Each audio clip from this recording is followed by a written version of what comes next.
Boa noite todo mundo. Boa noite o pessoal aqui na Casa da Caridade. Boa noite você em casa. Hoje na Casa da Caridade a gente tem 200 pessoas? 277 pessoas. A gente está aqui no calor humano. Muita gente hoje aqui na casa e é com essa energia que a gente vai entrar hoje na sua casa. Primeiro, eu quero agradecer a vocês, a ajuda que vocês vêm nos dando durante esse ano inteiro. A gente vai fazer a prestação de contas todas agora no final de dezembro, mas eu quero agradecer a vocês porque a gente conquistou muito esse ano.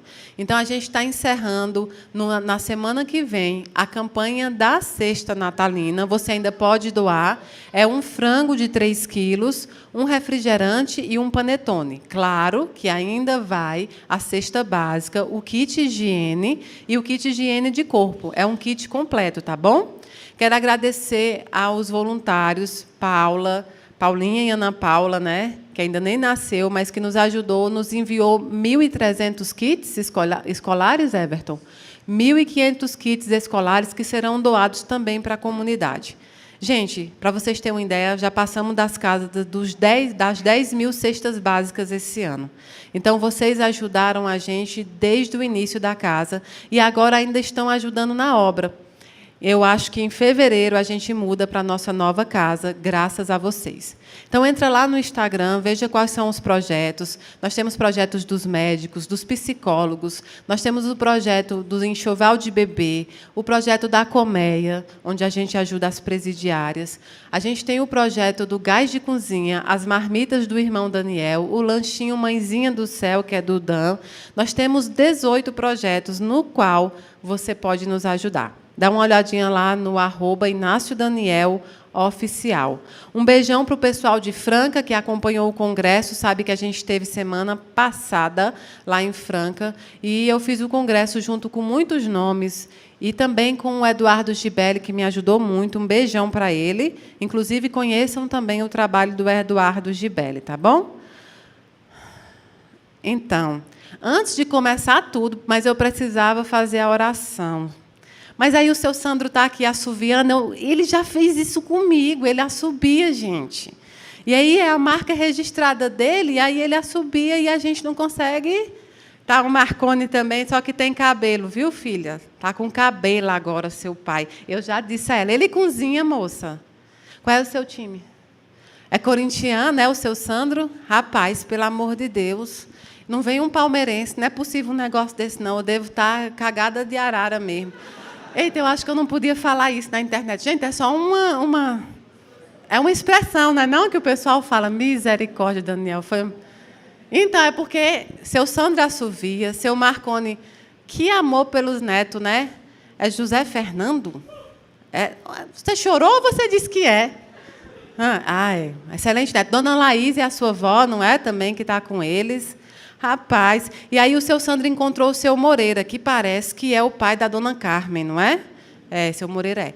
Então, eu tinha que dar esse recado, porque já pensou a live inteira ele assoviando para mim, eu não vou aguentar. Eu dei, seu Sandro, nem que eu seja punida depois pelo recado, mas eu dei. Fica aqui para o senhor participar com a família do senhor, viu? Corintiano, ninguém merece negócio desse, só Jesus. Tem 2 filhas, né? Olha, ele ficou me oferecendo um monte de coisa aqui que nem é a mulher dele que faz, é a sogra. Que tu vai ter que trazer para mim, viu? Sei lá o que é, diz que é biscoito de Natal. Tu vai trazer para mim. Tudo que eles prometem tem que dar, tá bom? Bom, eu dei o recado do seu Sandro. Agora, antes da gente começar, vamos fechar os nossos olhos materiais e abrir os nossos olhos espirituais, para, nessa noite, pedir ao Pai amado, de início, a paz mundial. A paz naqueles países que hoje guerreiam. Guerreiam não pela religião, não é uma guerra santa. Guerreiam pelo materialismo, pela riqueza. Guerreiam porque ainda não conhecem o amor verdadeiro de Jesus.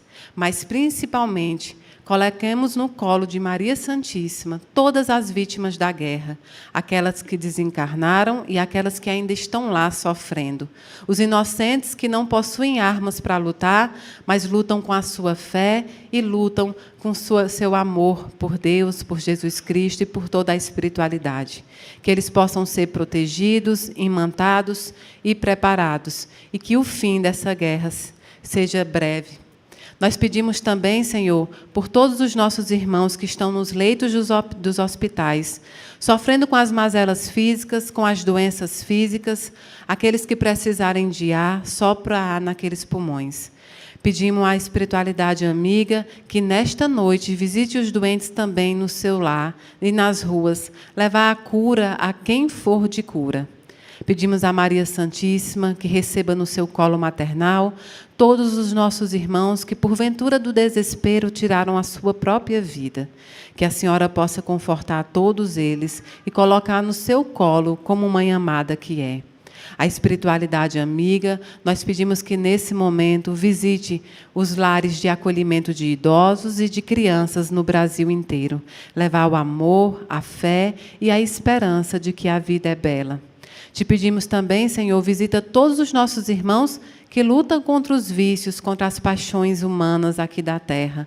Levai força para que eles possam ser curados e renovados. Pedimos, Senhor amado, pelos estudantes dos vestibulares, dos concursos públicos e todos aqueles que buscam sua ascensão profissional. Levai o discernimento àqueles que mais precisam. Pedimos pelos nossos irmãos desempregados no mundo inteiro, que as portas e as janelas do emprego possam se abrir na vida de cada um. Pedimos, Senhor, a falange amiga de Bezerra de Menezes e todos os nossos amigos espirituais, que acolha todos os enlutados, todos aqueles que os corações estão apertadinhos pela dor da saudade, da ausência física, que possam receber o abraço dos seus entes queridos nesta noite, dizendo-lhes que a vida continua e que logo o reencontro acontece. Pedimos por todas as igrejas, templos, terreiros, casas espíritas e todos os lugares onde professarem a fé, em nome de Deus, que Tu ali esteja, Senhor, abençoando, protegendo e dando força para que haja continuidade. Pedimos por todos os voluntários no mundo inteiro, esses abnegados trabalhadores que levam o comer, o beber, o vestir, que levam a caridade moral, mediúnica e a material. Pedimos por todas as casas de caridade, por todas as ONGs, pedimos pelas autoridades que comandam o país e todos os estados, e pedimos, Senhor, por nossas famílias, por nossos amigos, pela nossa saúde, pela nossa paz e por tudo mais que precisemos. E tudo isso que nós te pedimos, não é em nosso nome, mas é em nome do Teu Filho Jesus Cristo, que é bendito e é eterno. Que assim seja. Amém. Pois bem, nessa noite, Inácio Daniel escolhe um tema que, como vocês sabem, na Casa da Caridade, o Despertar é para falar sobre temas tabus. Mas é tabu porque nós criamos eles assim. É tabu porque a gente insiste em que ficar calado é a melhor solução. E a gente não conversa. Quando, na verdade, conversar e conhecer faz parte do processo de renovação e de reforma íntima. Então, hoje, o tema não é polêmico, nós é que fazemos a polêmica disso. Hoje o tema é bebida alcoólica. Hoje a gente vai discutir aqui, se Jesus bebia vinho, por que a gente não pode beber? A doutrina espírita proíbe o uso de bebida alcoólica? As religiões proíbem o uso da bebida alcoólica? Tem uma determinada quantidade de bebida que eu possa utilizar sem prejudicar o meu espírito, o meu perispírito, sem ficar marcado? Tem uma quantidade de bebida que eu possa, que é seguro? Hoje a gente vai falar sobre isso. Primeira questão. Não sou senhora da verdade, nem tampouco o meu mentor, mas a gente acha que, explicando o que é que acontece no corpo físico e também no corpo material, fica mais fácil de que vocês em casa, eu, todo mundo, possa utilizar o livre-arbítrio para entender se eu devo ou não beber. Poder eu posso? Posso. Tudo posso, mas nem tudo me convém. Nós temos o livre-arbítrio dado por Deus. E é nesse livre-arbítrio que nós temos o nosso dever de julgar os nossos passos. O microfone está tudo certo? Estou sentindo ele bem distante. Oi? Tá bem distante, e aí o pessoal lá de trás não escuta. Eu vou começar. Hoje, vocês sabem que eu sempre leio a Bíblia, ou leio uma bibliografia espírita, mas hoje eu vou começar com um texto de um espírita chamado Richard Simonetti. Eu simplesmente amo os ensinamentos que ele traz, porque ele traz ensinamentos muito popular. É muito difícil quando quem não conhece a doutrina espírita precisa aprender com a linguagem que ela traz, não é? Então, hoje, eu vou começar lendo um texto dele e a gente vai discutindo.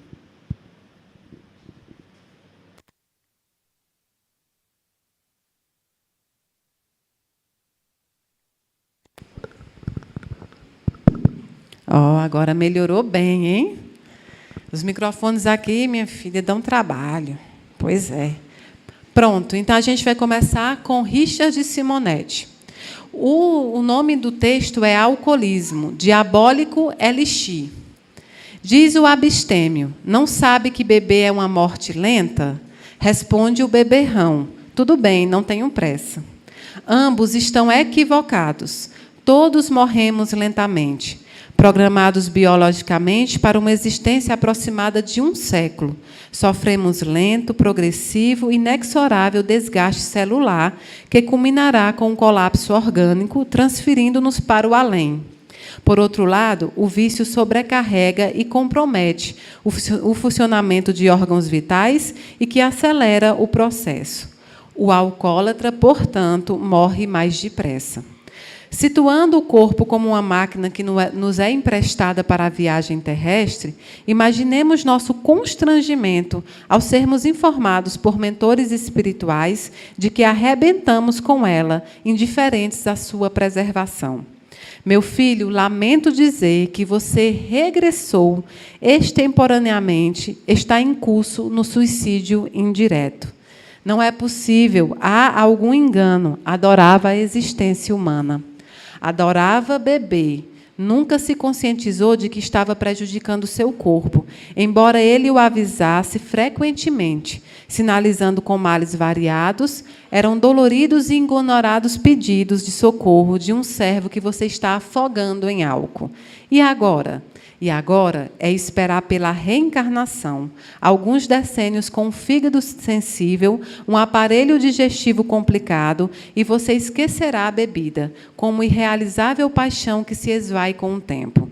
Uma úlcera gástrica obstinada, talvez um câncer depois, o ajudarão a recompor o perispírito ferido pelo vício.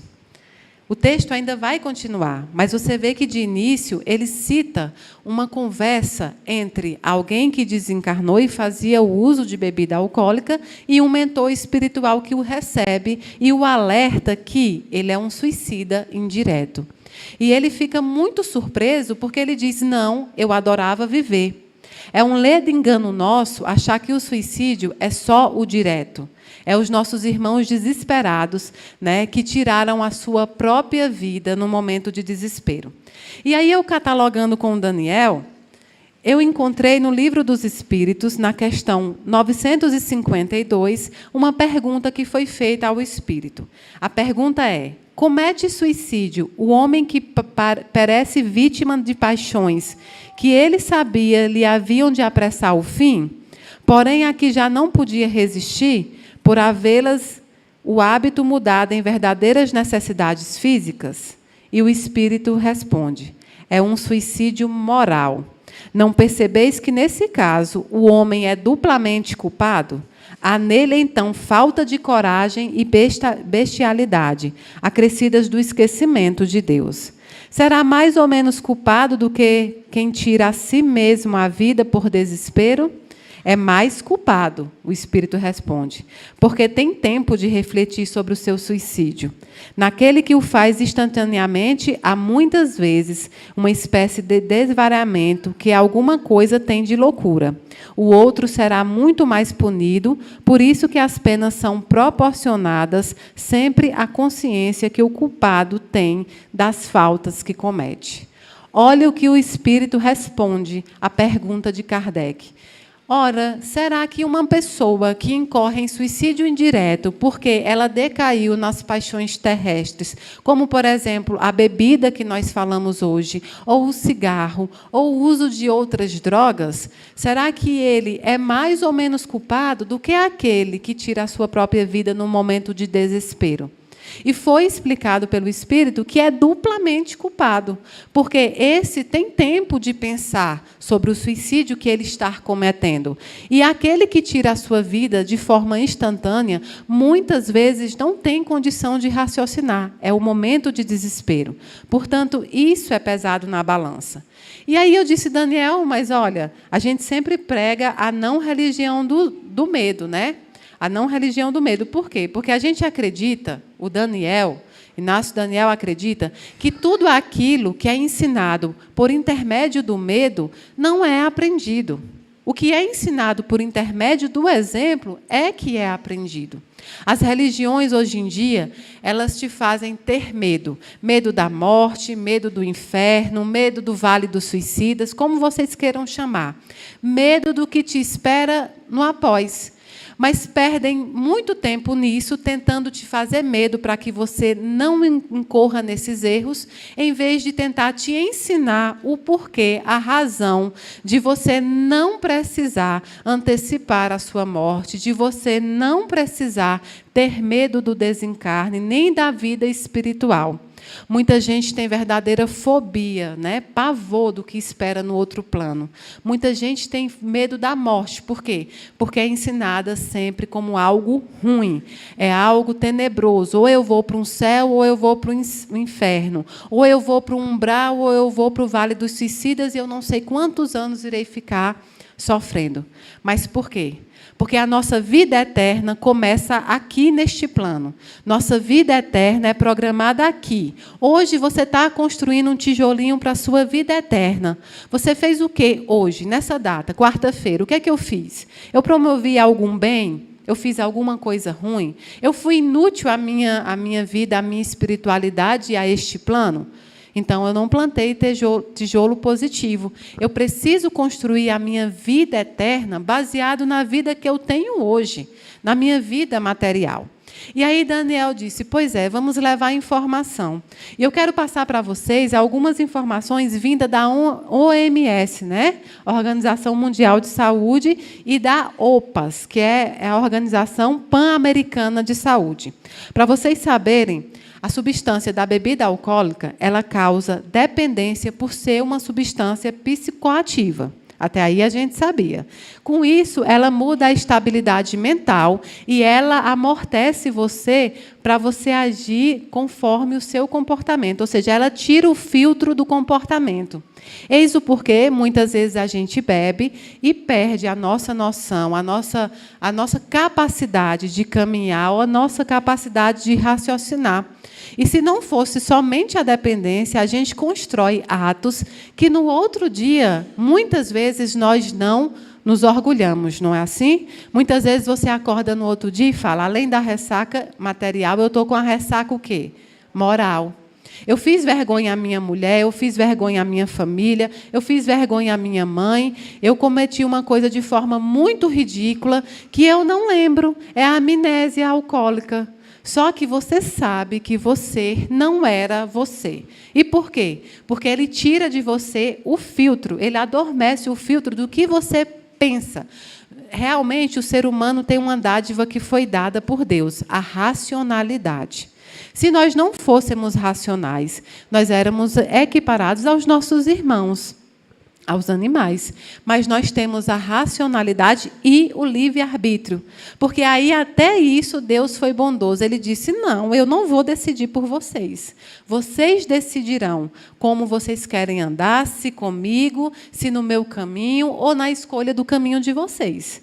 Eu estarei aqui. Ou você presta o compromisso com Deus agora, ou presta contas no final. Você prefere o quê? Eu quero um compromisso com Deus hoje ou prestar conta com Ele no final? A escolha é sua, está aí o livre-arbítrio. É fator causal em mais de 200 doenças e lesões.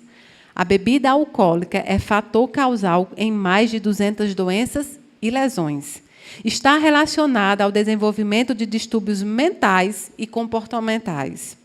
Lesões resultantes de violência e acidentes de trânsito e domésticos. A gente vai falar sobre o vampirismo, porque é que, na visão espírita, nós não devemos beber. Mas a gente está falando primeiro na versão material, no que a ciência nos diz, no que a organização nos diz, no que já foi estudado e comprovado. Ou seja, as autoridades da área de saúde nos informam sempre. E a OMS também. Então, a gente está pegando os dados materiais nesse primeiro momento. Depois, nós vamos passar para o espiritual.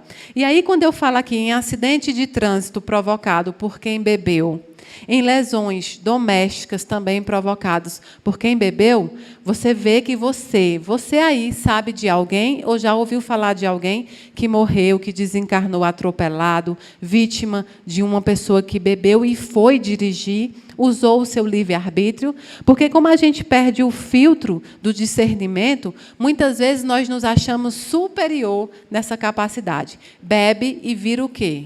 O poupai. Sou forte, consigo dirigir melhor. Isso é o quê? É o filtro. O filtro do discernimento que foi tirado ali. E aí ele continua dizendo, causa de suicídios. Causa de suicídios. Nós temos muitos irmãos que tiram sua própria vida na hora da ingestão da bebida alcoólica. Já está passando por problemas comportamentais, por depressão, por trauma, e a bebida só aumenta a influência dos espíritos e também a coragem, tira o filtro do comportamento, e eles cometem suicídio. A relação entre o uso nocivo do álcool e a incidência de doenças transmissíveis e infecciosas, como a AIDS, o HIV, no caso, como a tuberculose. Por quê? Porque nós bebemos, perdemos o filtro e estamos em total libertinagem, sem preocupação com o nosso corpo, sem preocupação com o amanhã. Então, a bebida alcoólica também é relacionada pela OMS. Eu não estou falando ainda nem da doutrina espírita, dessas doenças infecciosas. A mulher grávida que bebe, ela tem a síndrome fetal do álcool e complicações no parto prematuro. No mundo, 3 milhões de mortes resultam do uso nocivo do álcool. Isso significa 5,3% do total de todas as mortes é decorrente do uso do álcool. 5,1% da carga mundial de doenças e lesões são atribuídas ao consumo do álcool. Na faixa etária de 20 a 39 anos, o consumo de álcool causa morte em 13,5% dos nossos jovens do mundo inteiro, além das perdas sociais e econômicas. Segundo a Vigilância de Fatores de Risco e Proteção de Doenças Crônicas, por inquérito telefônico que era vinculado ao Ministério da Saúde, em 2021, o padrão de consumo de álcool no Brasil era de 18,4%. Bebedor abusivo. Esse é o nosso ponto no Brasil, bebedor abusivo. Pois bem, isso são as entidades governamentais que nos dizem, isso é a ciência, é a saúde que vem te dizer. Diante de tudo isso, você já devia começar a pensar, pelo menos na sua responsabilidade dentro desses números. Você quer virar estatística? Você quer ser mais um número aqui dentro? Ah, Mayra, mas é porque quando eu bebo para me divertir, eu bebo... A gente vai passar para isso também. Vocês sabiam que aquela historinha do vinho, que beber um vinho, uma taça de vinho por dia faz bem para o coração, é polêmica e controversa? Porque vários estudos já demonstraram que qualquer benefício que pudesse trazer para o coração cardiovascular não compensava aos riscos que ela tem das outras doenças. O consumo de álcool está atribuído a diversos cânceres que nós pegamos ao longo da vida. Ah, Mayra, mas aí diz assim, beba com moderação. Tá bom, beba com moderação são as indústrias da bebida que te vendem isso nas campanhas da televisão, do rádio, do outdoor. Eu levantei um dado muito interessante. As indústrias de cerveja ao redor do mundo faturam em torno de 20 bilhões por ano e gastam 700 milhões em merchandising. O SUS, esse ano, gastou 1,7 bilhões em tratamento de cânceres associados à bebida. Então, quando você vai lá, beba com moderação, é a indústria tentando te vender. Por quê? Porque é econômico, é benefício econômico para quem vende esse tipo de produto. Agora, pronto, a menina agora vai ficar xingando. Não estou. Estou te mostrando a realidade. Depois dessa live, você pode sair daqui e ir direto para um bar. Você que está em casa pode abrir uma cerveja, o que você quiser. Isso é livre-arbítrio de quem? Seu. Mas você nunca vai poder dizer que não tinha conhecimento. Eu sei que um monte de gente que está assistindo nunca procurou saber. Quem é aqui que bebe? Pode ser sincero que a câmera está virada para mim, tá, gente? Não vai mostrar a cara de vocês, não. Quem é aqui que bebe, que já se interessou em dizer quantas mortes por ano é relativa ao uso de bebida alcoólica? Ninguém, né? Porque o que eu sei, eu sou responsável pelo meu conhecimento. Se eu conhecer disso, eu tenho que tomar uma posição. Concordam? Então, ninguém quer ter o conhecimento material para tomar a decisão. Ok. A OMS começou um alerta agora em 2023, agora, nesse ano, no início do ano, dizendo não existe consumo mínimo de segurança de álcool. Ah, eu só bebi uma cerveja por dia, eu bebi só um copinho. Não existe. Qualquer consumo está relacionado ao aparecimento do câncer de diversos lugares do corpo. Então, não tem esse consumo mínimo. Portanto, beber com moderação, beber sem moderação, vai te causar muito mal. Mas é mal no seu corpo físico primeiro, antes da gente falar do espiritual. Agora, eu vou passar para o espiritual com vocês. Tudo isso que eu disse pode ser que não assustem as pessoas, porque, por exemplo, quem fuma muito, pega a carteira de cigarro e tem ali uma campanha atrás mostrando uma coisa terrível, não tem? E aí fala assim, não fume, não sei o que, causa mal. Você olha, pega o cigarro de dentro, tem gente que tira da carteira para jogar ela fora, não é? Coloca num saquinho ali e bota dentro da bolsa, porque eu não quero nem ver. Tem gente que diz, não, meu pai, minha avó fumou 90 anos. E nunca desencarnou disso. Ok. O problema é que aqueles que, porventura, por sorte e exceção, não desencarnem de coisas oriundas desses vícios, irão enfrentar as consequências no outro plano. Eu não posso mentir para vocês. Eu não posso vir aqui para resgatar almas, espíritos com mentira. Não vou mentir para vocês, mas vocês têm o livre-arbítrio. E aí eu me lembrei muito que alguns espíritas falam muito assim, não, a doutrina espírita não proíbe a bebida. É verdade, a doutrina espírita não é proibitiva.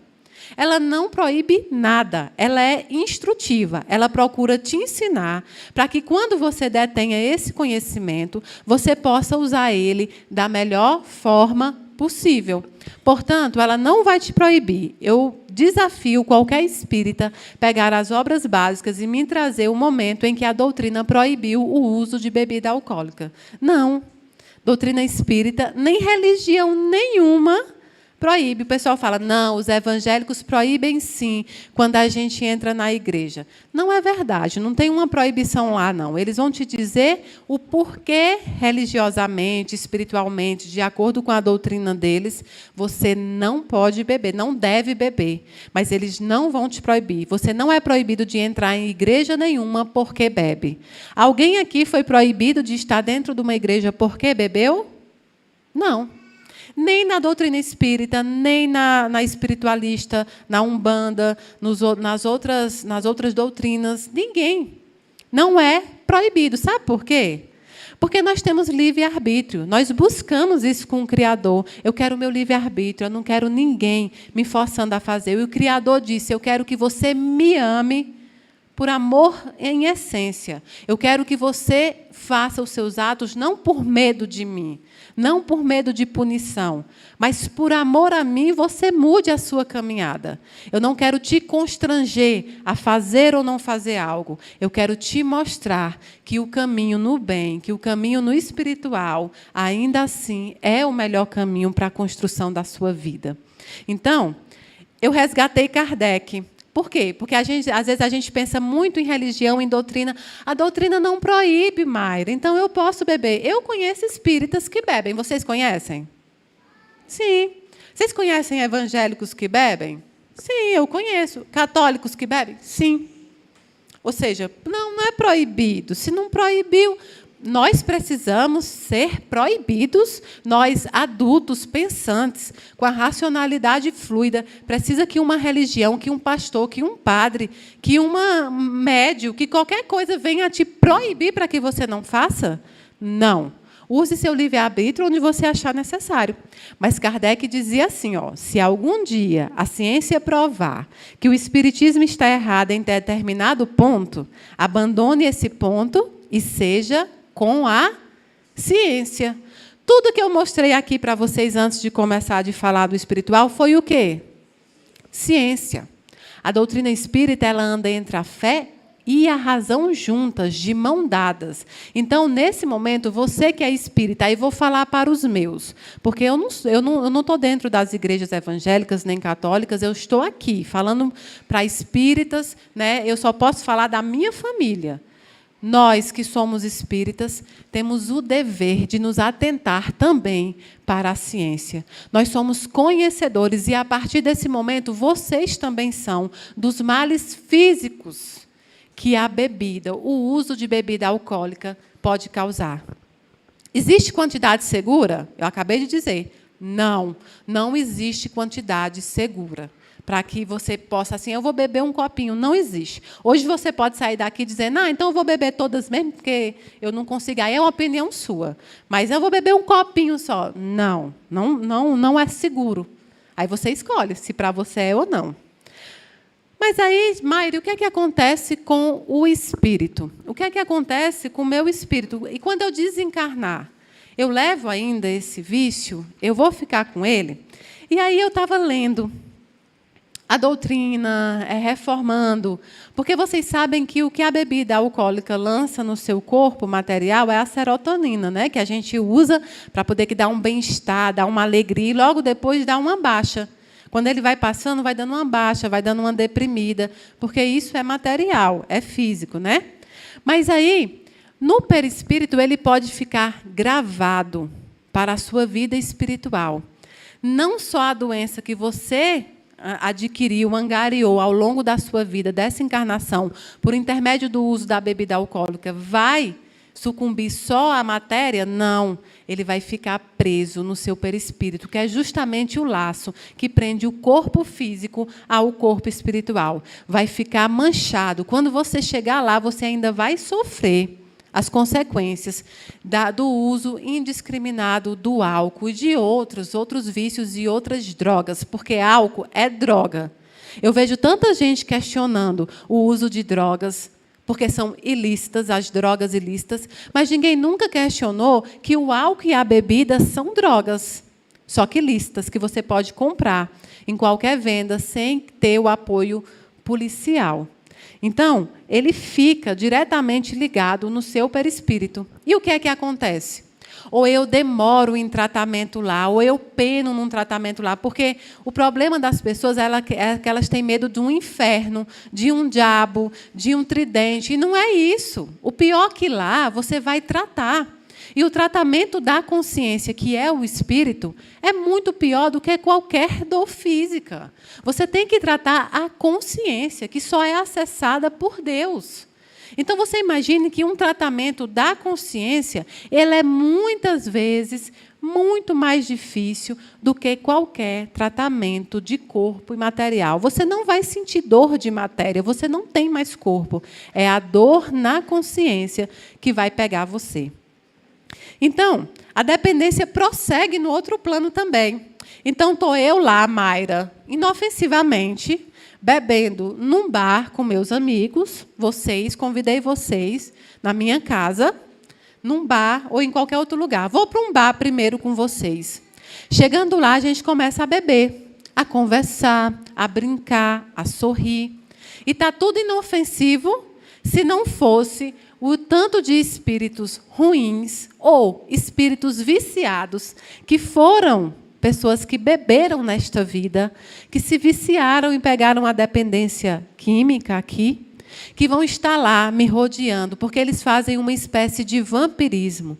Eles pegam os fluidos daquela bebida que você está lá naquele momento bebendo ou fumando e eles angariam, porque eles são o quê? Dependentes, viciados. Aí está tudo bem. Enquanto são só os viciados que estão rodeando você nos bares ou em qualquer lugar, está até bom, porque eles não têm o intuito de te prejudicar. Eles querem somente angariar o fluido do que você está bebendo, ou fumando, ou qualquer outra prática. O pior são os espíritos ruins, que estão ali não porque querem a bebida, mas sabem que a bebida é portal para coisa ruim. Eles sabem e nós também sabemos. Você já percebeu que você está num bar e você é um cara super do bem? Você é um cara super do bem, só que você bebe, você fica valente. Você quer quebrar a cadeira, bater no coleguinha, brigar com a esposa. Você começa a mudar totalmente o seu jeito? É porque tem um amiguinho lá, um obsessor, um espírito ruim, que vai no seu ouvido e fala assim: eu estou achando que a sua mulher está te traindo. Eu vi ela olhando para outro cara. O cara olha para a mulher. Você está olhando para o outro rapaz da mesa. Não tem nada a ver. Mas ele está ali recebendo a influência dos espíritos. E, nesse caso, espíritos ruins. Não vamos encontrar espíritos evoluídos ou em evolução em bares. Encontraremos? Não. Espírito evoluído está onde as pessoas buscam a reforma íntima. Então, você dá todos os benefícios desses espíritos ruins. De repente, você chega em casa, você briga com a esposa, seu casamento desanda, porque ela já não suporta mais a sua bebida, ela não suporta mais, ou ele não suporta, vice-versa, mais a forma que você se transforma quando você bebe. Ok. Mayra, aí no bar tudo bem, mas e se eu beber em casa com meus amigos? Se eu beber em casa junto com a minha liderança religiosa, junto com meus amigos da Casa da Caridade, eu estou bebendo ali porque eu estou feliz ali, eu estou bebendo para me divertir. Bom, a escolha continua sendo sua, não é da Mayra Rocha. Agora, no momento que uma casa espírita, uma liderança espírita, qualquer pessoa que esteja dentro de uma religião, um pastor, um padre, qualquer um que está pregando algo e fazendo o contrário, ele está abrindo esses portais também para dentro do trabalho dele.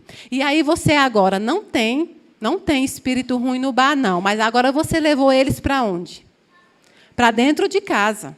Aí pronto, aí agora meu emprego não dá certo, meus projetos não vão para frente, mas eu estou todo dia no centro espírita, todo dia eu tomo um passe, todo dia eu vou no meu centro de umbanda, eu incorporo as entidades, eu vou lá no padre, eu rezo a missa, eu vou na igreja evangélica, eu oro a Deus, eu falo: Deus, por favor, me ajuda, meus projetos não vão para frente. Você atraiu só coisa ruim, por escolha própria para você mesmo.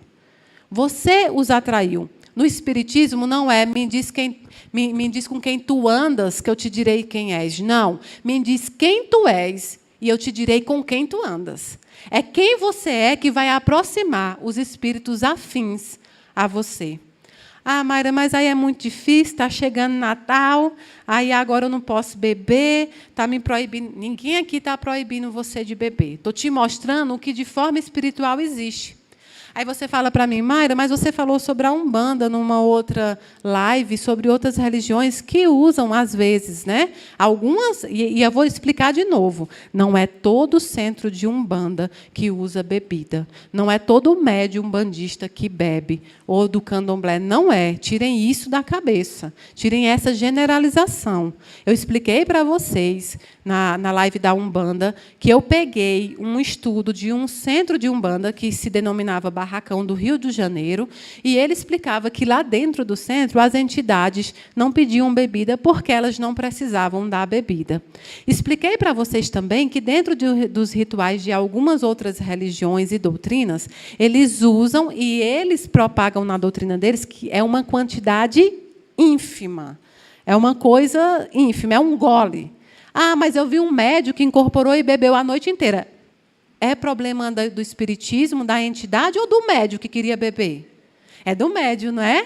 O médium já queria beber ali e usou aquilo ali. Então, assim, o espiritismo é perfeito. Os espíritas, nem tanto. Então, não comecem a generalizar as outras religiões como se elas vivessem para beber. Não é isso. Pelo que eu estudei, e aí eu não sou expert nas outras doutrinas, eu estudo para que eu tenha conhecimento também. Eu estudei a beleza da Umbanda e estudei. Alguns terreiros dizem, a gente usa um pouco, que aí seria um gole. Outros terreiros dizem, não, não usamos. Porque há de ter uma conscientização de que, se não há um padrão seguro para a utilização de bebida, nem dentro das religiões deveria existir. As entidades, elas são perfeitas ao trabalhar.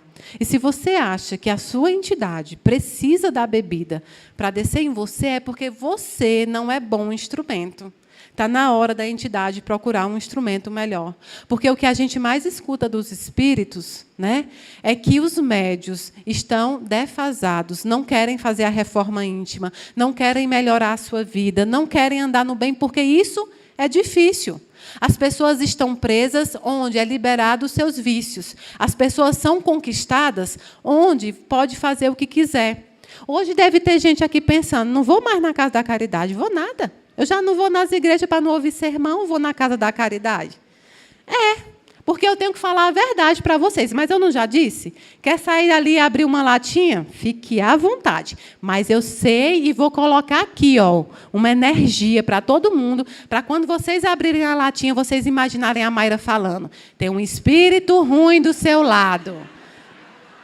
Mas, assim, não estou proibindo, não, tá? Que a gente tem livre-arbítrio. Eu só estou dizendo para vocês, eu vou pegar aqui meus amigos espirituais, vou pegar aqui meus amigos espirituais e dizer, acompanhe cada um até o seu lar. Acompanhe no final de semana também. Porque quando eles abrirem a latinha, na hora que vocês abrirem, vocês olharem, o primeiro gole vai ser amargo e o segundo vocês vão dizer, tem um espírito ruim aqui. Eu espero que caia coisas, eu espero que feche portas e que luzes apaga. Mas vocês têm um livre-arbítrio, tá bom? A Casa da Caridade está te dando também esse direito. Então, mas por que a gente... Vocês já pensaram por que as religiões, as doutrinas ficam pregando tanto? Não faça isso. A gente está pregando para o bem de vocês, para o nosso bem. Sabe quantas mortes seriam evitadas sem a bebida alcoólica, sem o cigarro? Sabe quantos casos de famílias que se desfazem? Separação conjugal, família, filhos que brigam com os pais alcoólicos, filhos que não têm boas lembranças. Você quer ser o espírito que vem para o tratamento como obsessor? Então, construa a sua vida eterna a partir de agora. Ai, Mayra, eu tinha um aniversário para beber. Você tem a vida inteira. Vamos procurar outra coisa. Vamos procurar outra coisa para liberar essa substância. Mayra, é que eu gosto do gosto. Ah, é do gosto que você gosta? Então, tome sem álcool. Tome sem álcool. Não é o gosto que você quer? Se você está me dizendo que não é pelo álcool, sem álcool. Aí você toma 2 sem álcool. Estou empapuçado. Não aguento mais, não. Porque você não está querendo o gosto. Ah, não, é porque eu gosto do vinho, porque ele tem um gosto suave de uva. Suco de uva. Né? Suco de uva. Ai, não, mas aí é ruim demais, não gosto de suco de uva, não, é forte demais. Eu já vi gente que bebe vinho dizendo, não gosto de suco, não. É forte demais. Então, outro dia, claro que eu não cito nomes, mas eu tinha uma amiga que veio fazer um tratamento aqui. E aí as entidades proibiram bebida alcoólica. E aí eu estou em casa, num sábado. Estou lá fazendo minhas coisas, essa minha amiga me manda um vinho, um nome de vinho lá. Eu estou com um vinho tal na geladeira, geladinho, Mayra. Ai, Mayra, é tão difícil. Eu não cacei conversa. Eu mandei 500 fotos do povo aqui passando fome, recebendo cesta básica, do pessoal morrendo dentro da fila, esperando um tratamento. Eu coloquei os assistidos da casa e mandei para ela umas 500 fotos. E ela, oxe, eu falei, difícil é isso aqui. Isso é difícil. Isso aí tem uma dificuldade. Logo, logo, ela me manda um vídeo derrubando o vinho na pia. Pronto, nós não conversamos mais sobre o assunto. Porque ela viu o que é dificuldade. Agora, vamos falar uma coisa séria. Depois que você usa o álcool de forma indiscriminada, ele vira uma dependência. E dependência pela OMS é uma doença. E virou doença, e quando é doença, você não tem mais seu livre-arbítrio. Você não consegue parar, virou uma doença, você não tem mais escolha.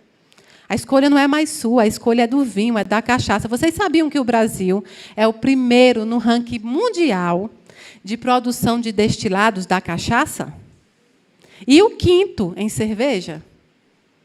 Então, por aí vocês tiram que as indústrias não querem que você pare. Não querem. Sabe por quê? A indústria de cerveja e de bebidas alcoólicas, ela gera a economia para outras, a funerária, não é? Os hospitais particulares, não é? Porque o público vai te deixar lá. Então, ela gera economia. Aí eu não sei se você está querendo usar essas outras empresas por agora. Espero que não. Então, assim, virou doença. Hoje nós temos o acesso à psicologia, à psiquiatria, outros métodos que já surgem no mercado, adesivo, nem que seja, use nem que seja camisa de força para prender os braços, mas use qualquer coisa. Não é possível um negócio desse. Procure ajuda. Dê ajuda aos dependentes. Dê ajuda aos dependentes. Aí eu vejo os pais reclamarem dos filhos, você falando mal da vizinha do lado. Menina, não consegui dormir ontem. A vizinha fez uma festa até 5 horas da manhã. E a latinha aqui, ó. Eu conheci uma tia minha que falava assim, só arruma a casa com uma corajosa. Chamava a latinha de cerveja de corajosa. Hoje, milhões de doenças no corpo físico. E a bebida alcoólica traz muitas doenças também psíquicas. E os espíritos ruins, os espíritos viciados, entram dentro do psiquismo, do seu psiquismo. Olha só, vocês são marionetes vivas. Olha que coisa horrível. Você ser brinquedo na mão de espírito ruim. Você ser brinquedo na mão de espírito que é viciado. Esse espírito viciado é você hoje. Você vai se tornar isso. Você vai para dentro dos centros espíritas e das igrejas buscar tratamento porque não quer evoluir. Quando eu digo que nós somos responsáveis pelos suicídios também que acontecem no mundo inteiro, as pessoas ficam chocadas, mas é. Sabe quando é? É quando eu vejo que a minha amiga não pode beber e eu estou lá. Tem um espumante para você, você não quer? Não, eu não quero porque eu não estou sem beber. Ai, ficou chato. Nós queremos forçar as pessoas a fazerem coisas que não são boas, no intuito de um socialismo, no intuito de uma carteira social. Amigo, religião e tudo isso que não te faz bem, não te pertence mais. A minha obrigação aqui de Mayra Rocha é dizer a verdade. Se você vai sair hoje aqui possesso comigo e nunca mais vai querer me ver, isso é uma escolha sua. Agora, eu vim aqui e eu falei a verdade da espiritualidade. Mayra, mas é proibido? Não. Não há proibição em nenhuma religião. Tá bom, Mayra, agora eu quero que você fale sobre Jesus. Jesus bebia vinho. E lá, os fariseus diziam, o beberrão. Era chamado assim. E Jesus comia também, e era muito, porque tem outras coisas, né? Não é só, a gente está falando do vício da bebida alcoólica, mas tudo é vício. A Coca-Cola, eu acho que eu não podia falar o nome, né, que é marca. O refrigerante, o chocolate, tudo que é extremo é vício. Tudo que passa Sobra. A gente tem que se policiar de tudo. Mas a bebida alcoólica está em foco, porque é um dos vícios que mais cresce, que mais destrói família, que mais encerra religiões, que mais encerra amizades. Cara, vocês sabem que eu sempre uso o meu exemplo, eu nunca uso o exemplo dos outros. A minha família, há um tempo atrás, parecia aquela novela Senhora do Destino. Não tinha um Natal que não terminasse em briga. Eu tinha até medo de ir para o Natal, reunir todo mundo. Porque, no final, as pessoas estavam tão alcoolizadas que brigavam. E eu me envergonhava daquilo, a minha mãe, todo mundo. Mas ninguém tomava uma atitude. Mayra, então você não tem ninguém que você ama e que bebe? Casa de ferreiro, espeto de pau. Eu tenho muitas pessoas que são família minha, que bebem. Mas não por falta de eu estar ali. E olhe que com vocês eu disse só que vocês iam ver. E eu, quando estou lá, falando, muito bem, bonito, está cheio de espírito aqui, ó. Pode beber. Tem vez que eu não vou mentir para vocês, não. Tem vez que eu falo assim, Daniel, acho que está na hora da gente dar uma paralisada. Ele vai ali dentro, pega os voluntários e diz, qual é a quaresma que você vai fazer nessa Semana Santa? Fica voluntário. Não vou comer chocolate, não vou comer pão. Ele fala, não vão beber. Mas não vão beber durante um ano. Fica todo mundo, ai, minha Nossa Senhora, cadê meu livre-arbítrio? Mas ninguém tem coragem. De vez em quando eu faço isso. De vez em quando eu rodo a baiana espiritual perto dos meus. Por quê? Porque eu estou vendo ali. Agora, podem continuar? Podem. Eu não vou prender as mãos nem o copo de ninguém. Mas não vão continuar porque eu não ensinei. Não vão continuar porque eu não falei sobre a espiritualidade. Vão continuar e, se adoecer, vão chegar na Mayra. Mayra, vamos pedir a espiritualidade. Não vamos pedir nada. Ação e reação. Eu sou forte o suficiente para decidir que eu posso com a bebida? Sou. Eu sou forte o suficiente para decidir que eu também vou arcar com as consequências. Meu Deus, eu bebia pouco, mas aí eu adquiri um câncer. Era a minha hora? Nem sempre. Nem sempre. Você não estava destinado a aquela hora, mas você fez isso acontecer. Fez um suicídio indireto. E aí? Mayra, mas aí eu nunca bebi, peguei uma doença e desencarnei. Aí é outra situação, não é? Estava na hora ou não estava na hora? Agora bebi, fumei, comi tudo o que eu queria, me coloquei em risco, em doença sexualmente transmissível. A vida inteira, angariei um câncer em fase terminal, metástica. Busquei ou não busquei? Vamos ser pelo menos honestos. Isso não tira a piedade, a misericórdia divina, não mesmo. Isso não tira o direito ao consolo. Isso não tira o direito de dizer, tudo bem, aconteceu, a partir de agora você vai andar diferente.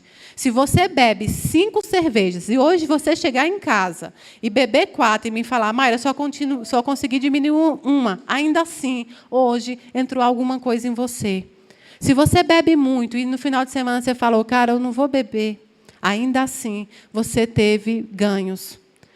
Se você não consegue correr, engatie. Não consegue engatear, rasteje. O importante é chegar onde você deve chegar.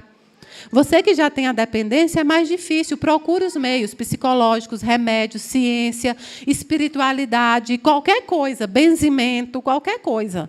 Vergonha pública. Se precisar, bota um telão lá. Fala assim, ó, me filma bebendo. E manda as imagens para mim ver no outro dia. Faz alguma coisa. O importante é você tomar uma atitude. Aí tá bom, Maria, e Jesus, bebia ou não bebia? Claro que bebia.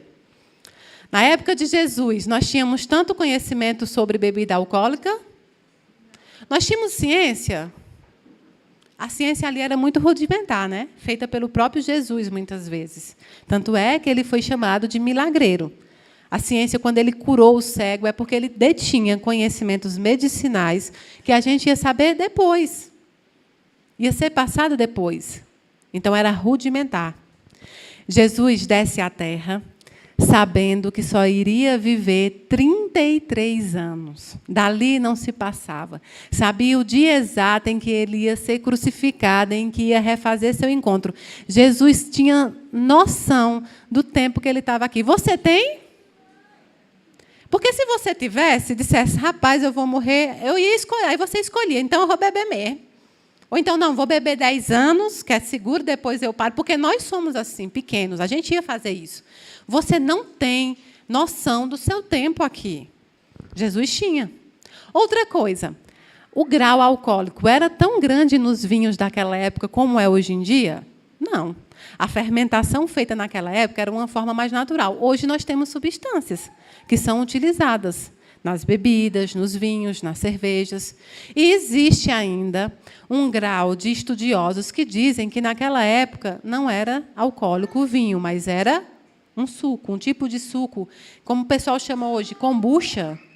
É kombucha? Kombucha, né? Que é um suco fermentado. Mas, pelo que eu estudei, dentro da teologia também, não, é verdade, tinha álcool. Jesus bebia álcool, e nas bodas de Canaã também tomaram álcool. Mas era uma outra época. Você acha que se Jesus tivesse conhecimento dos malefícios que ia produzir no corpo físico, ele ia se arriscar a diminuir o seu tempo da missão determinada? Não. Outra coisa, vamos aqui pesar numa balança. O pobre de Jesus bebeu um vinhozinho. Né? Bebeu um vinhozinho aqui. Mas foi um espírito em perfeição, foi humilde, pregou a humildade, pregou os bons costumes, perdoou, amou a gente em profundidade, na espiritualidade, na sinceridade de fé. Meu amigo, o que é que você tem para botar na balança do lado? Você é comparado a Jesus? Não, se tiver algum Jesus agora, se levante. Porque nem eu. Então, como você se equipara a Jesus para fazer coisas que não são certas, e que ele não tinha esse conhecimento na época, e não se equipara a ele quando é para fazer coisas boas? Aí eu não consigo fazer, porque eu não sou perfeita igual Jesus. Olha a desculpa. Decide. Agora pesa na balança. Portanto, Jesus bebeu? Bebeu. Mas não em quantidade de embriaguez. Inclusive, ele foi um dos que proibiu a embriaguez. Lá em Paulo de Tarso também, nas cartas a Gálatas, a Coríntios, era extremamente ensinado, não use de embriaguez. Portanto, épocas diferentes, conhecimentos diferentes. Jesus não tinha o benefício que nós temos hoje, de religião, de doutrina. Jesus não tinha o benefício da ciência, da medicina. Jesus caminhou solitário dentro da sua missão. A partir de hoje, vocês vão sair daqui dizendo, Jesus bebeu, eu vou beber também? Fulano bebeu, que é um religioso, meu pastor bebe, meu padre bebe, a médio bebe, a dirigente da casa bebe, eu vou beber também? Sabe a salvação que é pregada pelos nossos irmãos evangélicos, quando eles dizem é individual? A sua reforma íntima é individual. Quando você desencarnar, você não vai colocar a culpa em mais ninguém, a não ser em você. Mostre suas mãos. O que me trouxe? Chegou no momento certo, diminuiu a vida, cuidou do templo de Deus, seu corpo é um templo de Deus. Pronto, agora a Mayra é uma santa. Não, eu não bebo. Não bebo. E não bebo por medo de religião, não. Eu não bebo porque eu tenho muitas faltas a resgatar e não quero ampliar mais essa. Eu não bebo porque eu já tenho muito problema familiar, muito problema no trabalho, muito problema dentro da Casa da Caridade que eu tenho que resolver e não posso trazer coisas ruins para perto de mim, mais do que já atraio normalmente. É por isso que eu não bebo. Eu não bebo, e não bebo nem para fazer gracinha. Eu estou numa roda de amigos, bebo? Não. Porque você tem livre-arbítrio. Olho para ele e diga não. Você quer minha companhia ou você quer minha embriaguez? Será que eu sou um bom amigo só quando eu sou subordinada a você? Porque eu fiquei o bobo da corte. Porque, às vezes, você bebe e vira bobo da corte. O alegrinho, o engraçado. Eu estou feliz porque estou bebendo. E outra coisa, muitas vezes vocês bebem para fugir dos problemas. Eu quero fugir da realidade. É ainda muito pior. Portanto, a partir de hoje, vocês têm o direito, como sempre tiveram, de escolher a bebida alcoólica, mas não sem saber o que ela faz com o seu perispírito, o que ela faz com o seu espírito e o que ela faz com a sua matéria. E aí eu elenquei aqui pela OMS também coisas, e dentro da espiritualidade, que você pode fazer, você que está passando pelo processo, né, da dependência. Você começa fazendo preces, tratamentos espirituais dentro dos centros espíritas do mundo inteiro, água fluidificada, leituras edificantes, meditação, reforma íntima. Reforma íntima é autoconhecimento. Eu, Mayra Rocha, tenho plena consciência que se eu bebesse, faria muito mal a mim. Eu conheço a minha limitação. Conheça-te e ninguém, nem você mesmo, te ofenderá. Alguém aqui sabe exatamente quando pode beber? Eu posso beber tal que eu fico... Sabe o limite exato? Não. Isso é desculpa de quem quer continuar a beber. Não gostei da Mayra, não volto mais. Ok, mas você vai ficar comigo na sua cabeça agora, toda vez que você estiver num bar. Não quero saber, mas é por amor a você. E não é Mayra Rocha, é Deus. Deus te ama, Deus ama o templo dele. Deus ama o seu espírito, Deus quer a sua alma. E quer a sua também, olha só. É verdade, não dei outro recado esse tempo. Gente, eu estou com uma menina linda, linda, linda, linda, que plasmou até um negócio aqui no nariz. Eu acho que eu não podia nem dizer isso, mas eu vou dizer para ver se sua família reconhece também em casa, porque eu sei que está em casa. A Luíse. Luíse é com L-U, não é? Luíse é com L-U. Luíse é uma menina linda, muito, muito, muito bonita, que teve uma luta, né, contra o câncer, que desencarnou há pouco tempo. Seu pai é o quê? Qual o time? Eles falam um time para ver se eu... Nunca tem um palmeirense. Gente, pelo amor de Deus, não tem um palmeirense aí, não, para a gente conversar? Tá bom. Ele é internacional, gente. O pai da Luísa é do Internacional, a mãezinha é Simone. Ela disse que tem duas vós. Um é a avó e a outra é vodrasta, que é a dona Maria Sebastiana, e a avó mesmo, que é a dona Solange. Luísa não está sozinha, porque está com a dona Rosa, mãezinha, que é a bisavó dela, viu? E está com o seu Antoninho também. E aí ela está dizendo para você não sofrer tanto e não dizer que vai desistir, nem do pai dela. Ela disse que escutou o que o pai dela falou no hospital, que queria que Deus tirasse essa doença dela e trouxesse a pior doença para ele.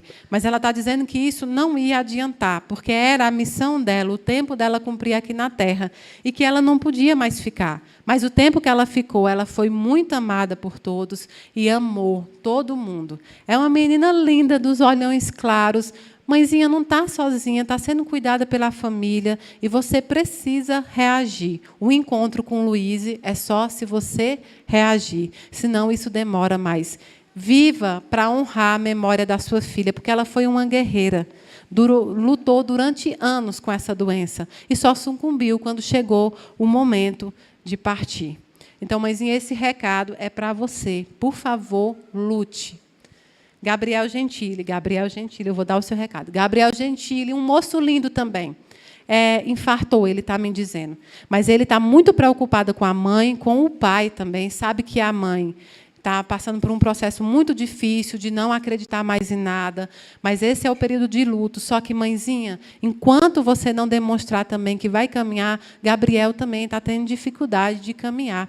Então, o Gabriel está aqui te pedindo, lute, lute, transforme o luto em luta, porque ele está aqui, perto de vocês. Ele te beija, ele te abraça, por mais que você disse que não sente, mas ele está lá, sempre com você, tá bom?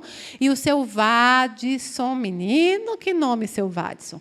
Seu Vadson também está mandando um beijo, diz que ama muito, muito, muito a dona Bernadette, viu? Ama muito, muito a filha, diz que foi uma morte repentina, mas diz que viveu a vida em plenitude, que vocês foram muito amadas por ele, que ele era um cara brincalhão, de bem com a vida, bem-humorado, e isso não mudou, tá bom? Isso não muda. Então, hoje, foi isso a live polêmica, nem vou olhar os comentários, vou fazer isso pelo meu bem espiritual, mas falei a verdade. Um dia eu disse para vocês, eu não consolo com a mentira, não faz parte do procedimento da Casa da Caridade.